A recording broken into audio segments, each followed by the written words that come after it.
Hello and welcome back for game number 2, where Team Liquid's going to be facing up against 100 Thieves. We'll see if Jensen can juggle everybody trying to attack his lane like he can juggle all those hand-warming things. I don't know how to juggle. I'm just making the motion that I think is right. Well, I don't think you want to put him on the ground. We're going to juggle. This is more of a fumble than a juggle. Like this. If I don't have, I got some pens here. You want to see how we can juggle? We have all forms of entertainment here. Those are gone, but let's take a look at the starting rosters. Selecting the blue side is Team Liquid with Impact in the top lane, Xmithie in the jungle, Jensen at mid, Doublelift and CoreJJ bot lane and support with Coach Kane. And facing them on the red side, it is 100 Thieves. In the top side, Ssumday, jungle amazing, mid Soligo, bottom bang, support Aphromoo, and Coach Probably on stage. All right, now, while people could be preoccupied with the history in this matchup, it's important to look at the facts. This is a battle between the first place and 10th place teams from spring, and it's definitely an uphill battle for 100 Thieves. Yeah, I mean, you kind of have to ignore the star power for a moment. 100 Thieves is a team trying to climb out of 10th place. They've made some adjustments. You saw Amazing there in his chair. I would have to say that Ssumday is still individually performing quite well. So top lane is a point of power they can try and play off of. In the Amazing point, you know, bringing in the new jungler, they've been talking up his communication with the team, and this is supposed to change the way that they operate. He did play week 1 right out of a plane flight and out of custom, so that's people are giving him a little bit more leeway, but he is a new piece that they have to fit into this team very quickly if they want to find those results to actually climb out of 10th. And for all the weeks 100 Thieves could have to face up against the reigning champs, this one isn't so bad given Team Liquid's MSI come down. Yeah, I mean, people have been talking a lot about it in Team Liquid themselves. Yeah, after MSI, Team Liquid players did take a short break. They needed a short break because they've been grinding away. And we saw in week 1, they were able to drop 1 game to Echo Fox. They did defeat TSM, so there's still a lot of variance in this Team Liquid play, since they haven't had as much time to practice. And let's get into the champion select here. Aurelia and Aatrox off the table.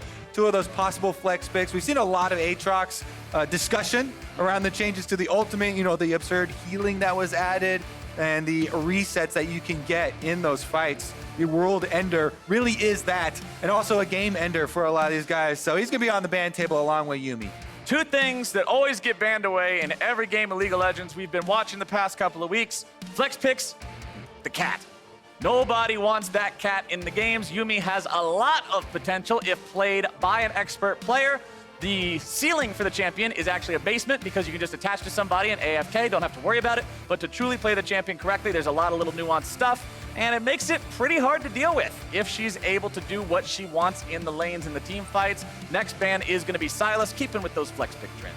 And with Silas off the table, I feel like the Akali priority does rise up, as it is one of the biggest answers there. We're now breaking the Sonateric, saw it in game number 1. It's not going to be the case here. So do 100 Thieves feel okay with giving up the first pick Akali or Ryze? The answer is they'd rather give up the first pick Akali, if that possibility is here. Now, a Team Liquid Akali looks like a Jensen Akali. Yeah, we have not seen, you know, impact Akali, so it's not this flex pick that is hyped up for most other teams.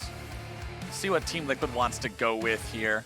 The Akali's still left online. The Jayce, another one that is popular to see, and especially one that Impact's been put a lot on so far over the course of the past split and recently at MSI.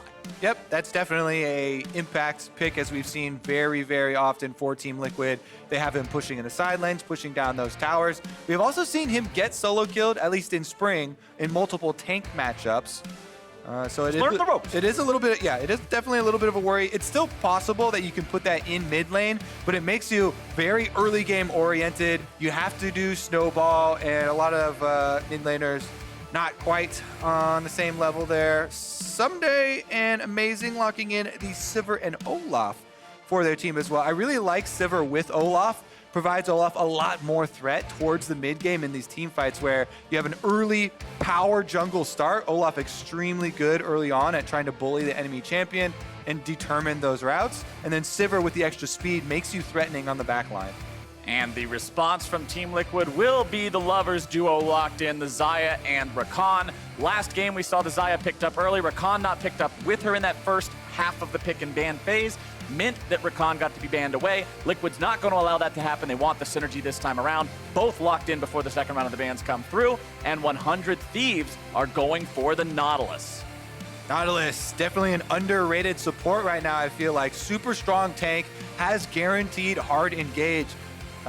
Really, really threatening, especially into Rakan, because he is just far more tanky than Rakan. So if Rakan goes in, Nautilus, you can try and get your passive autos down. You have huge AoE damage that you can put out as well. And with Aftershock, you can actually just last longer on the front line. So it's up to the Rakan to try and figure his way out of the straight up fight, or he's probably going to get melted first. Yeah, he's got to be tricky to avoid those big old anchor bonks on the head. But as we go into the second part of the bans, 100 Thieves are hitting Xmithie's pool, taking out the Sejuani and the Rek'Sai. Two champions Xmithie has plenty of games on, wants to keep him off of those. As Team Liquid goes after the Nico, they don't want that being played into the Jayce. We saw that matchup taken last game by Cloud9. Granted, it was Echo Fox that chose to take the Jayce into it, but that's not what we're going to see there in the top lane this time around, and Liquid have one more ban, and it's Yorick. Taking away some split push opportunities here from Ssumday. Jarvan actually locked in for a top lane Jarvan here with the Jayce on the other side. That is looking for those all-ins. Cataclysm is very, very useful here. If you have an Olaf come to the lane, Jayce has to flash out of the way. Wait for it. Wait for it. Laser focus here. Hold.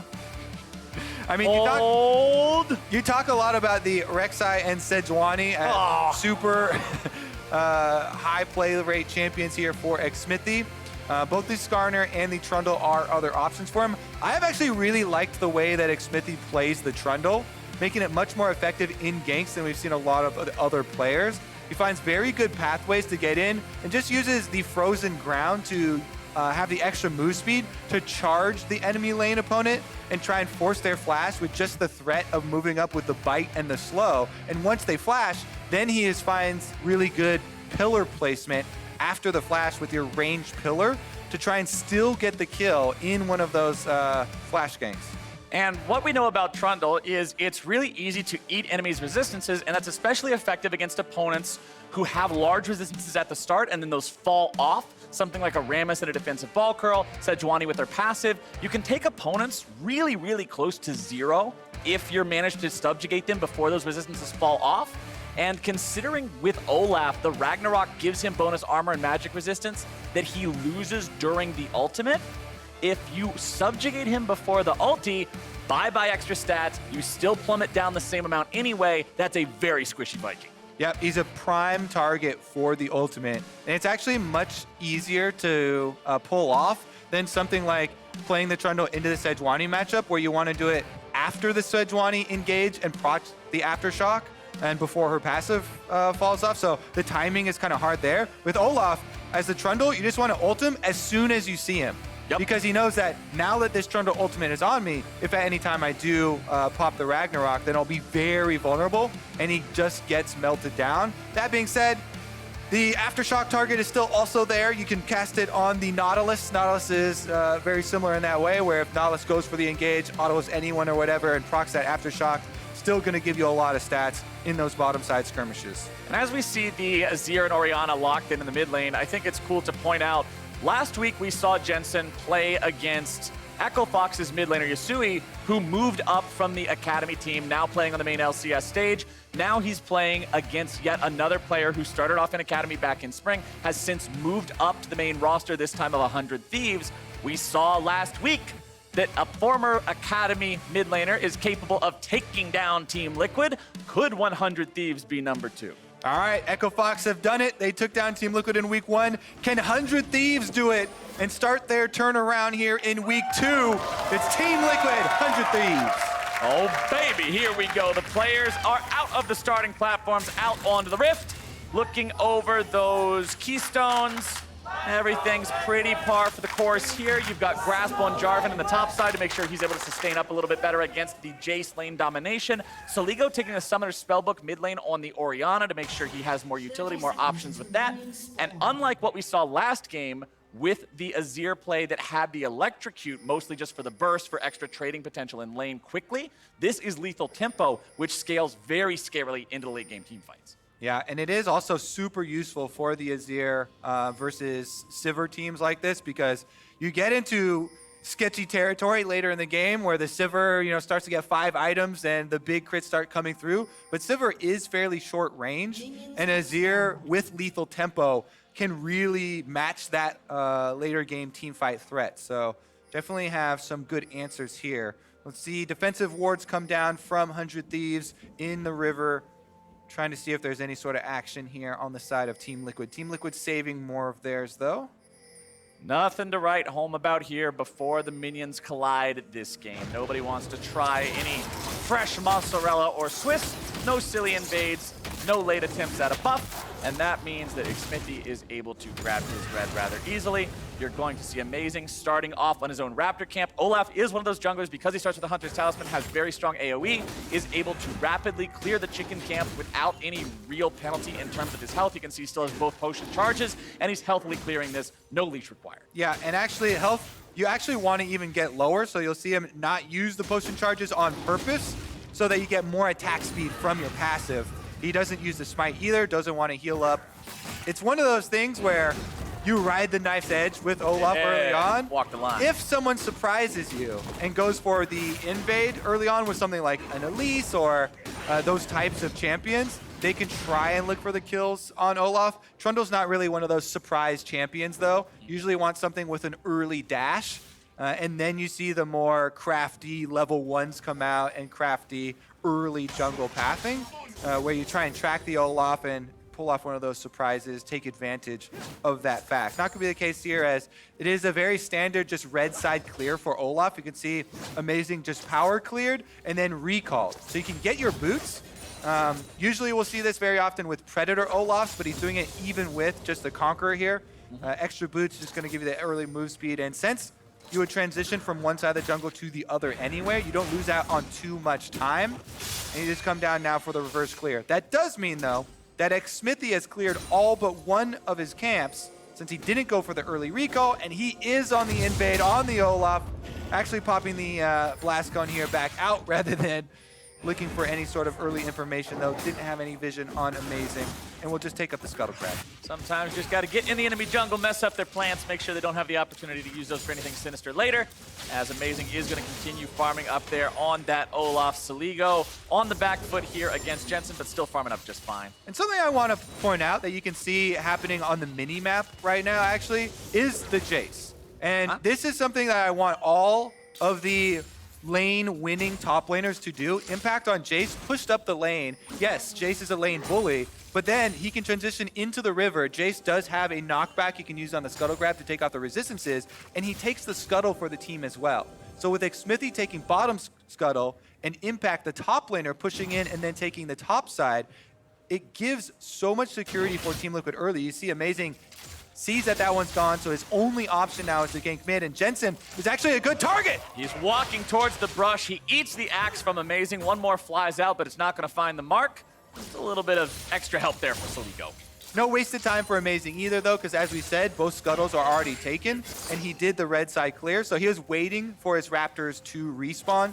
That is 2.5 minutes for everyone that wants to get really precise with their jungle paths, that you have to wait for the small camp respawn.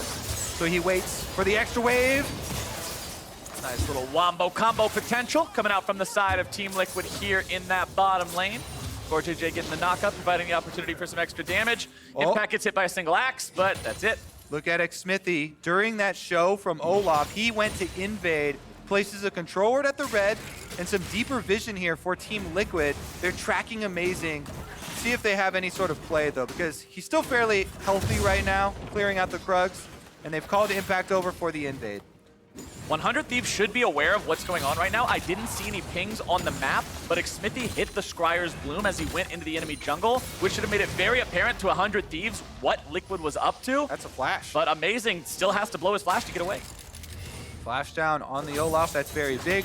Olaf, you'll see often take flashes when there are a lot of those hard engage options on the enemy team where you're going to need more than just a Ghost to get out of it. But Ghost is also still a very viable summoner for the champion if you're playing solo queue. Doublelift in. Once again, going for that 2v2 here in the bottom lane. Doublelift taken very low, having to get himself back. Very low on mana and health alike.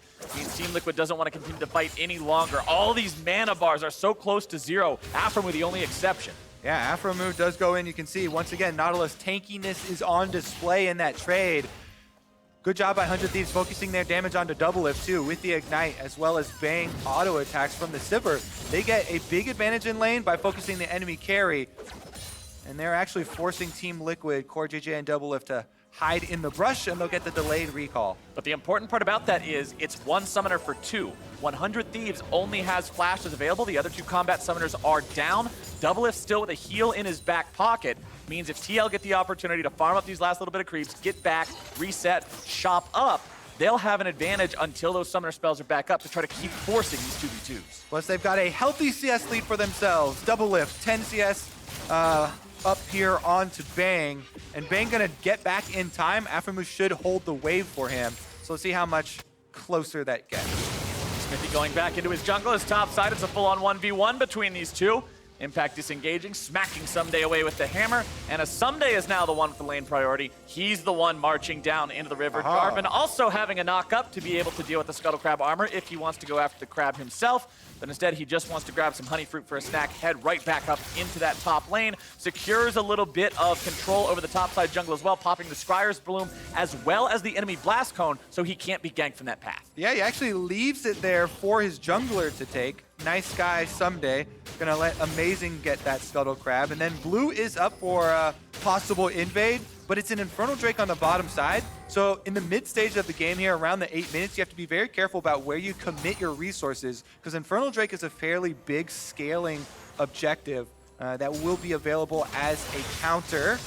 Here comes Jensen though. Soligo's in some trouble. The rest of Team Liquid collapsing now on the 100 Thieves mid laner.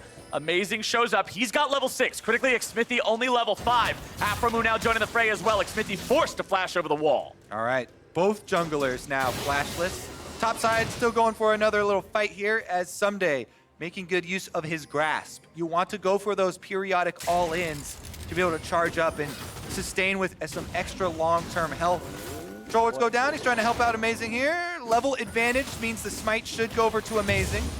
Amazing securing that one. Xmithie still only level 5, means Team Liquid doesn't want anything to do with this fight. Xmithie is pretty close, but now bottom side is going to be 2 versus 2 here yet again. Aphromoo the target as CoreJJ forces away the flash from the enemy support. Bang having to get himself away with the on the hunt. Yeah, double ultimates used by both of those marksmen. Both supports about to hit 6 and look for theirs. CoreJJ playing aggressively. Once he gets this, you have to really watch out for the Rakan engage. Ward going down. Aphromoo healing back up, though, should feel pretty secure. Yeah, I'm really going to be keeping an eye on CoreJJ specifically this game. Remember in their loss to Echo Fox in week 1, he was also playing the Rakan, but he was having some really uncharacteristically sloppy engages, so I want to see if they're able to clean those up a little bit here now that we're into week 2, now that they've had a little bit more time to get back in the groove of things. As Xmithie in the bottom side makes sure that nobody's going to be coming down to harass his bottom lane as they continue to shove forward, and at the same time moves into that enemy jungle to try to steal a blue back after losing his own.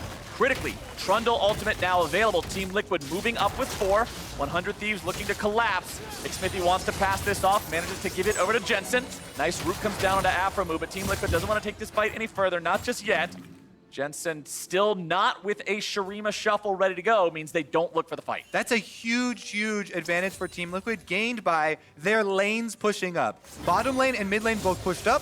They created that invade, allowed Xmithie to go in and start it out. Plus, on the top side, impact on the Jayce gets a turret play, gets a push up as well, while this bottom play is about to take off. Remember, Aphromoo has no flash. CoreJJ is able to lead the way and start the charge. Aphromoo is going to be taken low. Doublelift as well, having to flash away. The Ignite continues to tick, as now it's Amazing into the fray. Xmithie's going to be brought down. He's out of there. CoreJJ continues to try to run, but he's going to be chopped down too. Amazing gets a double kill there. They don't get the gold over to Bang, but he should be able to get a turret plate, and they're gonna power this one down. Oh, baby, here we go. Amazing and Bang putting some money in the pockets of 100 Thieves after they get themselves a play off the back of Team Liquid's aggro and make it so the reigning champs do not get away with it for free. Meanwhile, we kind of talked about Impact had pushed up that top side. Let's take another look at how it all started out, though. So everybody looking for Aphromoo, he knows he can't get out, so he turns on Doublelift. He puts down threat with his all-in, his ignite, his aftershock. So he takes Doublelift out of this fight, and they can't fight it back. Jensen has to Meanwhile, Aphromoo bites off more than he can chew. He's cut down by Jensen, and Team Liquid ties the kill count up. Well, right as we jump back to live, Team Liquid strikes back. They get one for themselves. They pull ahead, barely in gold once again. And the Infernal Drake, that prize we keep talking about for these early skirmishes, is still available. With all this deep vision that's just been put in, that might be on the table. Impact trying to knock back Ssumday, but he's getting chased down, and here comes Amazing for a possible dive. Amazing's ready to go. He does not have Ragnarok, but the question is, does he even need it? Ssumday's the target. Impact trying to turn this one back around, make it so they're not able to find the aggro onto him. Ssumday now behind enemy lines. He doesn't have the cooldowns ready to go just yet. Impact's looking to turn this into a counter kill. Amazing over the wall, throws out the axe. Impact needs some damage from that one, and somehow, some way, Kobe, no dead bodies in the top lane, but the Infernal will fall for Team Liquid. Exactly, no dead bodies, but we just said, around this mid game, you have to be so calculated with where you spend your resources. If you show topside like that for the dive and you mess it up, as we just saw, it costs you an Infernal Drake. Very big there. Team Liquid are able to get the objective on the other side of the map during the fumbled dive. And that is, you know, Amazing goes in on the Olaf. If you miss that first axe, they don't have a lot of time with the minion wave dying. And it felt like it was a very disjointed play, not on the same page as to whether or how to continue with that commitment. Felt a little bit sloppy from the side of 100 Thieves there. Also want to point out, because we're talking about Amazing, the build in his items, because it's very, I always like to notice whenever a jungler isn't going for jungle item completed first, he completed the Chilling Smite, so he has the extra slow and the ability to engage with that, but he's going straight into Black Cleaver afterwards just for that big one-item power spike. And a lot of times you'll see that when they get the early kills. He did get a double kill for himself, so he wants to be more powerful. Ssumday going for the EQ. He does a smart thing there where he waits. He doesn't insta-cast his combo because he doesn't want to get interrupted by that pillar. Xmithie had the right idea. You want to try and interrupt the EQ, but Ssumday holds off on the Q and is able to get over the side, so no damage done. Will they chase Team Liquid off of this Rift Herald? It looks like they do have Soligo coming forward. Soligo coming forward. Eye pops open again for Shelly. I'm getting very impatient now. For the lead. Go back home here, really aggravated soon. All right, almost healed back up to full. Oh no, now she's mad again. She's slightly patient, but once again going to be marching home. Just happy to be alive, probably, as CoreJJ rotates towards the mid lane. Bang and Aphromoo also showing up here, as Doublelift says, all right, you guys can rotate around, go roam, help the team, do whatever. I'm going to farm up and get big for later. As 100 Thieves will continue to try to find some control here in the mid-game, as Amazing moves into the enemy jungle, and Aphromoo and Bang go for the 2 versus 1 on Doublelift here in the bottom side. A nicely timed ulti, going to be keeping Doublelift alive, but they can't find the kill. CoreJJ finds the first counter kill. Are they going to make it a second one? Impact TP's down just to make sure he's not even required, but Team Liquid make the play. Hey, you said you were going to keep your eyes on CoreJJ. Well, you better be quick here, Captain Flowers. Eyes peeled. That was a grand entrance to find the kill onto Aphromoo, who is tanking the turret to let his team complete the dive that Rakan can appear so quickly from off screen. And with the security of the teleport, they go all in for it. So, flash from Aphromoo. He knows that he's going to have an extra cooldown here, saves his ultimate until after the ult from Doublelift has been used, so they guarantee it. But CoreJJ coming in with the quick moves is able to get there. They get the knock up, they hold him down, and Impact's teleport secures the all-in. Now they're at it again. Every single replay brings us back to more blood on the field. Ssumday barely gets away, but CoreJJ says, not today, my friend. The fadeaway kill with the ignite will put another one in the ground and bring the Team Liquid support to continued 100% kill participation. And that may have looked funny, but that was the pillar interrupt I was talking about before. Xmithie with the mechanics once again. Probably best Trundle that I have seen with his pillar placements and his pillar timings, is able to force Ssumday into the wall, which pushes him back out into the river, gets the flash out of him, and then CoreJJ flash ignites for the kill and securing the objective as well in the aftermath. Team Liquid getting themselves yet another objective on this map. They've got the first Drake, they've got the Rift Herald, they've got the first turret. And it seems like everything 100 Thieves tries to do just goes a little bit sour. And when they invest those resources into somewhere that they don't pay off, Team Liquid is able to strike back elsewhere. We need to see 100 Thieves really make these plays work, whatever it is they're not doing. If they're not committing enough guys, put more guys in there. If you're not hitting your skill shots, aim that stuff better. Make sure you can have these plays work, because these continued failed attempts are going to result in this gold lead ballooning even higher.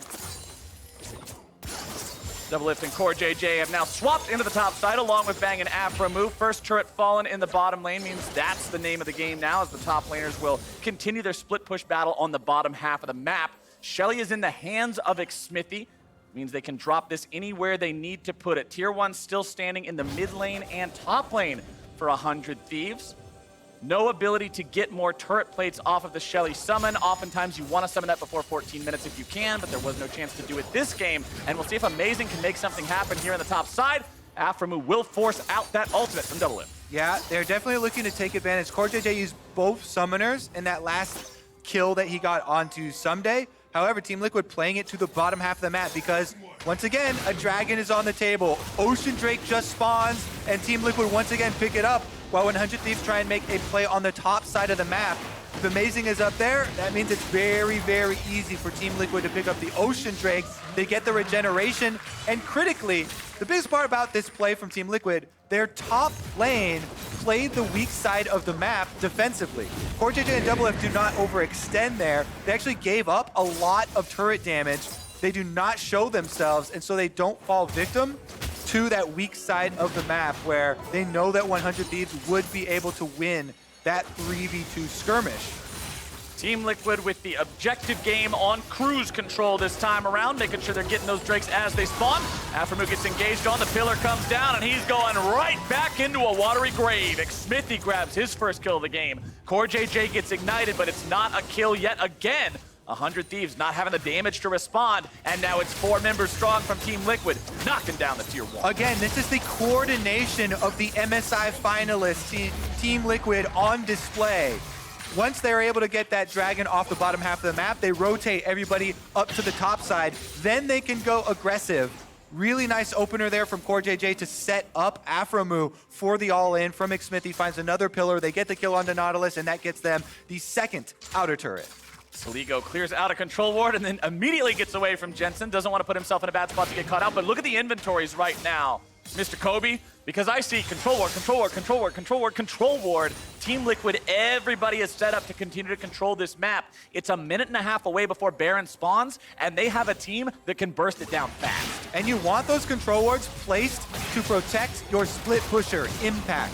As we talked about in the last game, there wasn't a lot of vision support for the split push that they were trying to pull off. In this game for Team Liquid, you can see Xmithie immediately moves over to this half of the map, and he's able to support Impact in his split push endeavors, placing down a couple of these deep wards to allow the Jayce to play more aggressively. But mid lane, Amazing has to run for his life. He's already flashed, he's popped the Ragnarok just to retreat.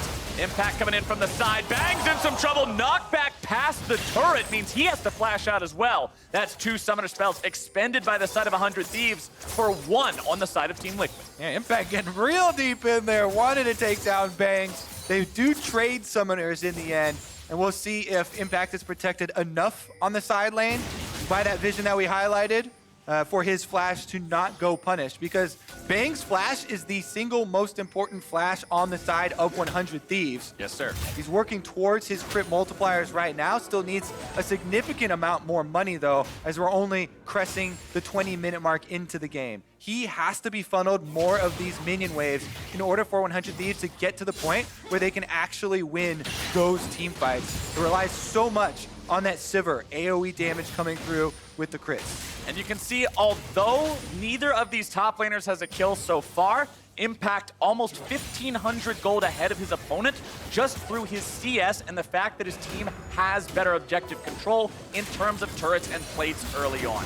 That means he's going to continue building these leads. You can see he's got an extra serrated Dirk up over his opponent, and although they both have a pretty impressive health pool, the base armor is very low, meaning that lethality can go a long way. Yeah, lethality definitely going to leave a mark, considering the Azir in the mid lane there. Jensen, as you mentioned, not only is he lethal tempo, which now, as we're passing the 20-minute marks, really starts to add a lot more damage, but he's got the full spell penetration. You got your Oblivion Orb, plus your Sork Boots, and the Luden's Echo. This is a high damage Azir that is going to be really, really threatening for these team fights with a completely different damage type. And you're left with this conundrum on the side of 100 Thieves of how do I itemize against all this penetration? There's flat magic pen, there's flat attack damage penetration with the lethality, and it's just too many sources of damage to catch up on. And remember, even if somebody does decide they want to be the meatball for the team, be that big wall in the front, well, Trundle just says, thanks for the snack. That's not really that much of a problem. You've got to have some sort of way to survive this, but right now, 100 Thieves have their work cut out for them. 3,500 gold down. Next Drake here in about 30 seconds. Aphromoo tries to engage onto Xmithie in the mid lane. Subjugate immediately coming down after Aphromoo had procced the Aftershock, which means Xmithie becomes very tanky. Now the counterattack comes down. CoreJJ is able to find one, able to find two, and there's that flash. The punish is there. A double kill for Doublelift. That's Team Liquid taking control of the mid lane here. Xmithie on Trundle does get caught, but he's easily able to get his ultimate off on the Aftershocked Aphromoo right there. Nautilus providing a lot of defense there, and he sustains back up long enough for the teleport to come in for impact there to transition into the Baron. Here come 100 Thieves trying to stop it. 3v5. 100 Thieves are going to need some sort of a miracle here. Soligo has no shockwave, so that's not going to do it. Amazing has no flash. There's no way into the pit. There's no way out.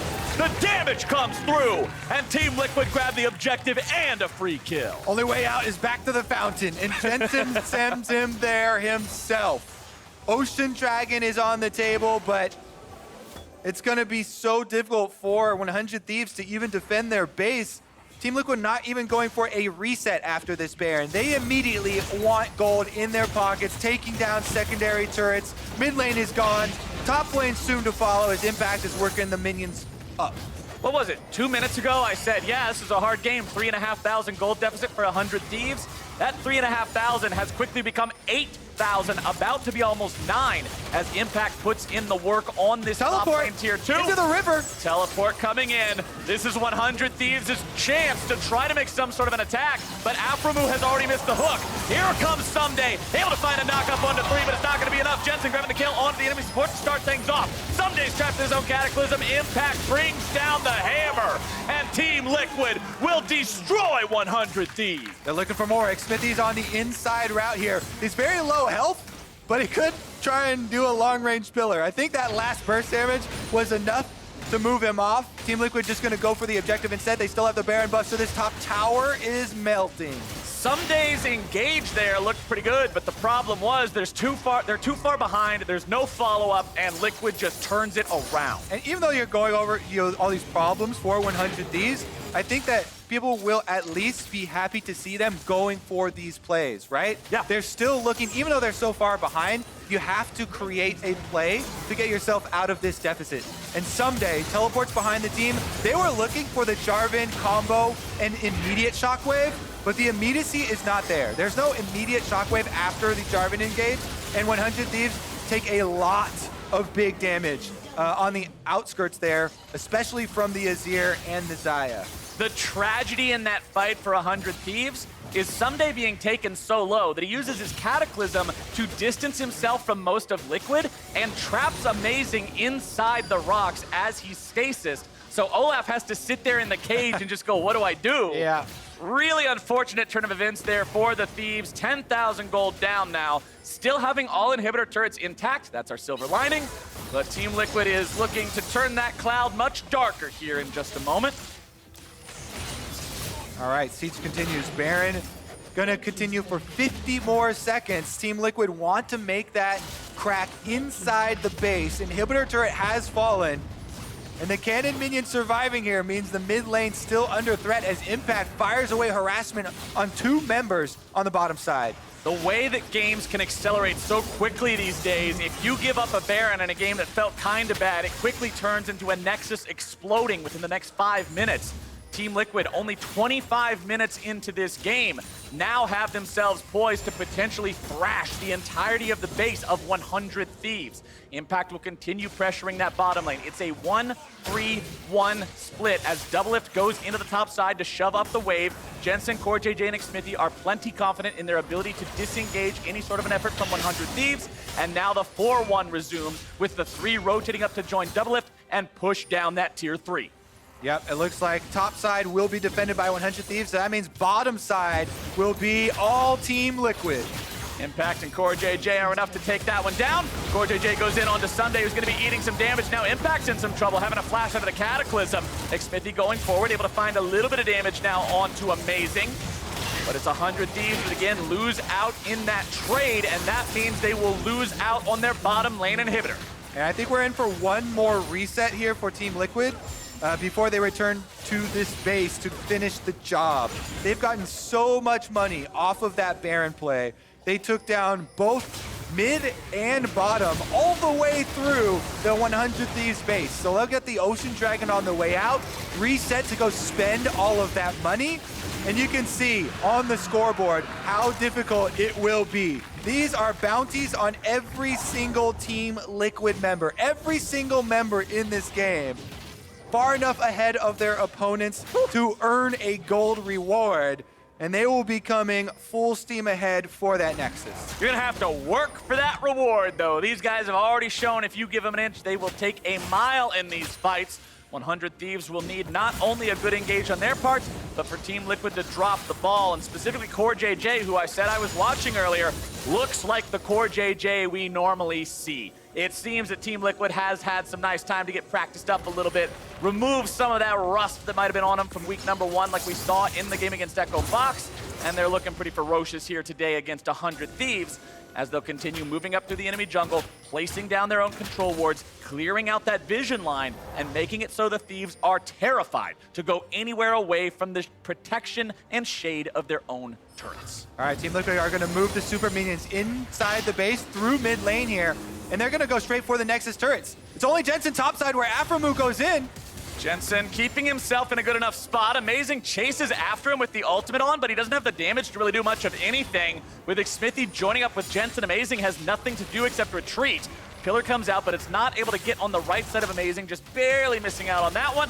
Tier 3 turret dropping rapidly. Final inhibitor under fire. This will make the map flood with Team Liquid super minions. That one goes down. One Nexus turret already half HP. And Team Liquid will once again regroup. Yeah, Baron has spawned on the map. They don't want any sort of mistake to cost them the game. Ssumday goes in, gets the slow onto CoreJJ, but it's a Rakan who can easily slip out.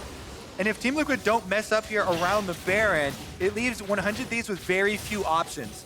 Their backs are against the wall. They know they have to throw the Hail Mary. They've been trying to fight their way out of it, but haven't been able to find that mistake from Team Liquid to capitalize on. And now, with all the super minions, they have too much work to defend their own base to even think about defending the Baron. This is such a bad choice to have to make because you're picking between a 1% chance play and a 1.1% chance play of staying in the base and defending, giving up Baron, or trying to go contest a Baron.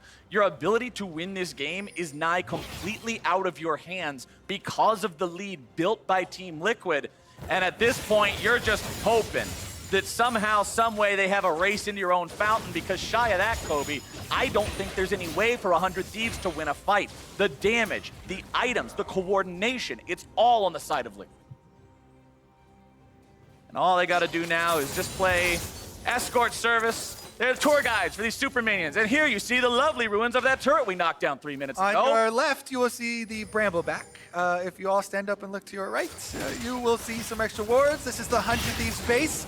They've been there before. Team Liquid, purple buff on all the supers. Purple buff on all the supers, purple buff on all the champions, purple buff all over the map, and 100 Thieves are looking to go in. Jensen gets himself away, impact into the back line. Aphromoo going to be exploded here at the very start. Guardian Angel procced on Ssumday. Amazing is already down. Banging Soligo in full retreat. Ssumday not able to get himself away. Flash or not, you don't escape that one, and 100 Thieves will not escape TL. Team Liquid will take them down.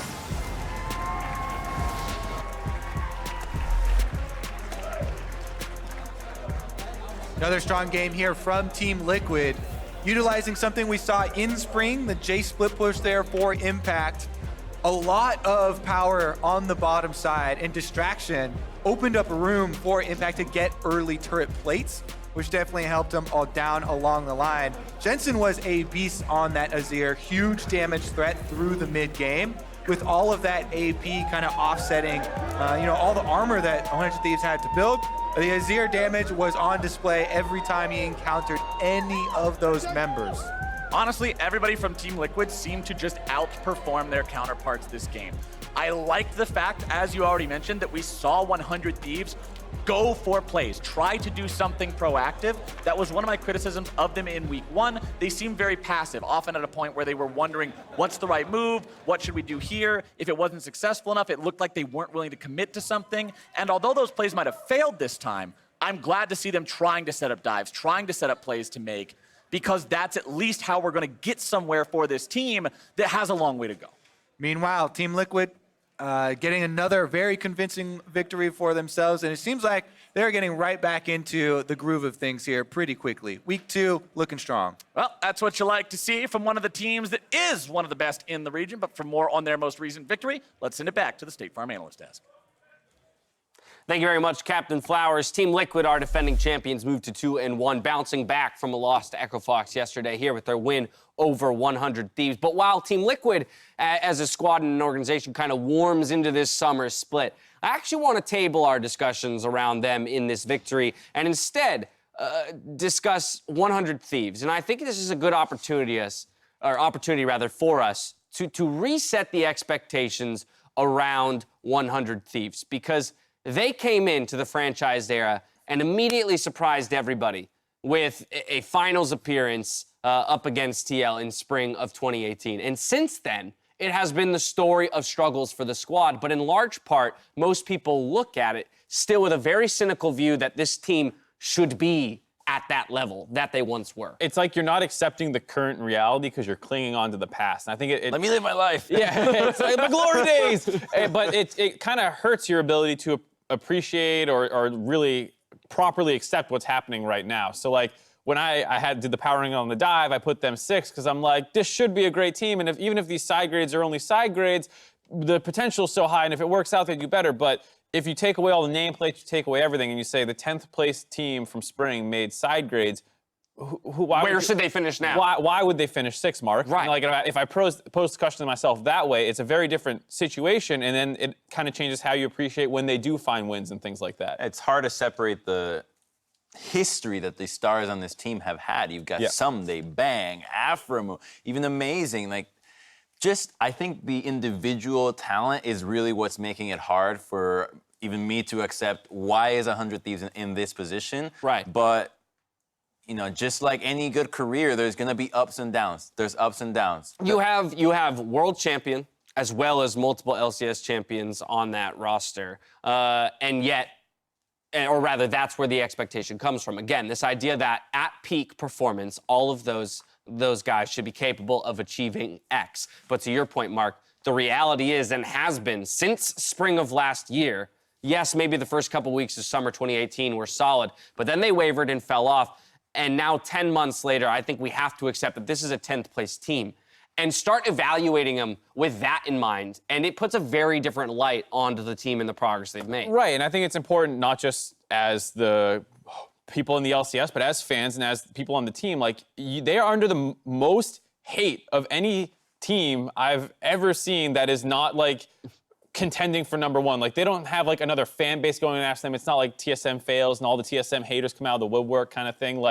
They have so much external pressure on them. I feel like there's so much internal pressure on them because they're trying to live up to what expectations we've put on them. This is a top 3 team. This is a top 4 team. And you put so much pressure to live up to that.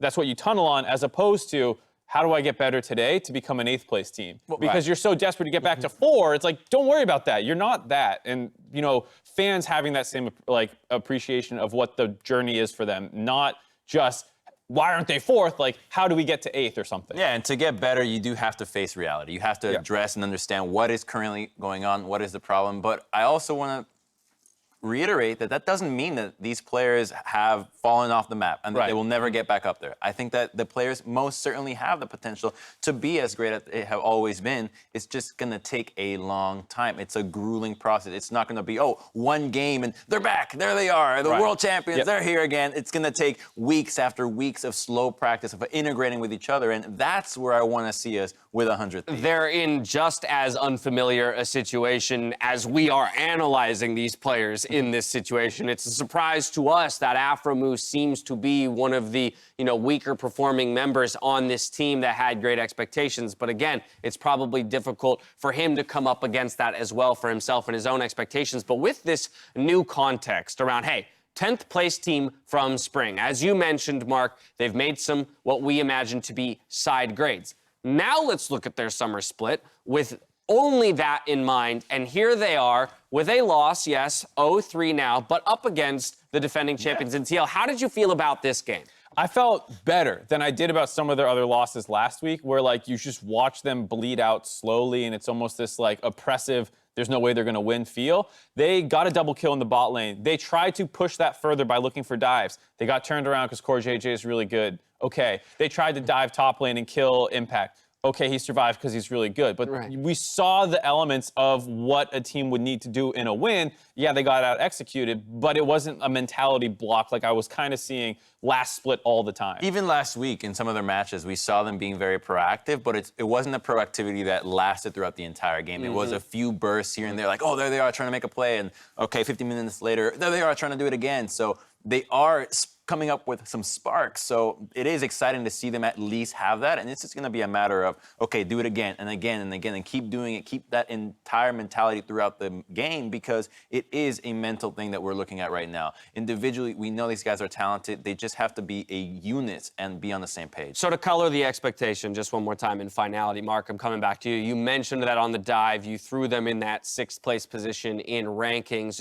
in part because you're clinging on to the identity of some of these players. But with that scenario that we discussed, removing the nameplates, 10th, side grades, blah, blah, blah, blah, blah, 100 Thieves, would 6th be an overperformance? Like, is that something that we should be happy about if they make it to there? Yes, and that's, you know, kind of weird, I think, for 100 Thieves fans who not even a year ago were at Worlds, but that's the reality now. Like, you getting into playoffs is a good summer push right now. All right, there you have it, ladies and gentlemen. They did not pick up a win today, but we are seeing a steady improvement, and I'll be curious to see with those roster changes how they improve over the coming weeks. TSM and FlyQuest, they square off after the break. If you're looking to take your fandom to the next level, though, pick up your TSM or FlyQuest Team Pass in the client today. Earn yourself a TSM Ward or a FlyQuest Dragon Slayer Braum Chroma, and meet us back here after the break for Game 3.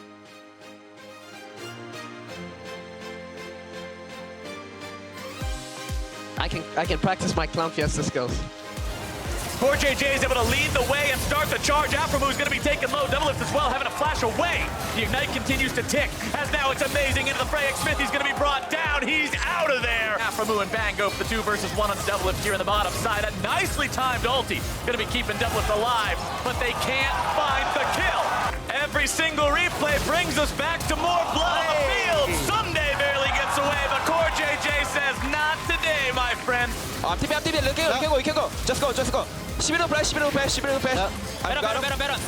comes Ssumday, able to find a knock-up 1-3, but it's not going to be enough. Jensen grabbing the kill onto the enemy support to start things off. Ssumday's trapped in his own cataclysm. Impact brings down the hammer, and Team Liquid will destroy 100 Thieves.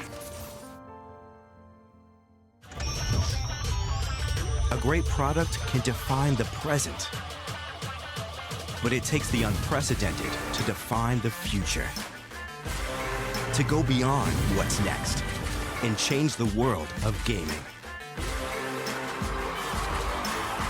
To make history, break ground, and force the universe to take notice. The world's most powerful and most upgradable gaming laptop with Intel Core processors. The Area 51M defines the future of gaming.